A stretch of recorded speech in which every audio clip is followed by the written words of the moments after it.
এটাকে কি মনে করেন আপনারা, হারাম না হালাল? কেউ বলেছে মাকরু, নাকি মাকরু ফতোয়া দিয়েছে? মাকরু শব্দের অর্থ জানেন আপনি? মাকরু শব্দের অর্থ কি শোনেন, সূরা বনী ইসরাইল খুলবেন। কোন সূরা? সূরা বনী ইসরাইল। আল্লাহ পাক বলছেন, আমি বনু ইসরাইলকে এই কাজগুলো করতে নিষেধ করেছি। কোন কোন কাজ? জেনা করো না, জেনার ধার কাছে যেও না, এতিমের মাল আত্মসাৎ করো না, শিরিক করো না, ইত্যাদি। যারা আলেম আছেন তারা আমার কথা বুঝবেন। এই কাজগুলোর পরে আল্লাহ পাক বলছেন যে এই প্রত্যেকটা কাজ আল্লাহর কাছে মাকরুহ, অপছন্দের। কিসের? অপছন্দ। আর এটাকে আপনি সহজ মনে করছেন? নিয়াত করি আল্লাহ পাকের সন্তুষ্টির জন্য আমরা কোনোদিনও মাদকের সাথে সম্পৃক্ত হব না। আর বিশ্বাস করেন, শুধুমাত্র মাদকদ্রব্য নিয়ন্ত্রণ অধিদপ্তর এই আইন কানুন এগুলো দিয়ে, জরিমানা দিয়ে মানুষকে মাদক ছাড়ানো যাচ্ছে না, যাবে না।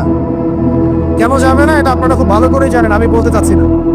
অনেক সময় মাদক বিরোধী কনসার্ট পড়ে মানুষ, মাদক বিরোধী কনসার্টে ওঠার আগে এক বোতল ডাইল খেয়ে আসে আগে।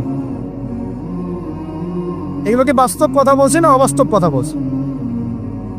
আমাদের যুবক ভাইরা কোশ্চেন কেন মাদকের ধার কাছে যাবেন না ইনশাআল্লাহ।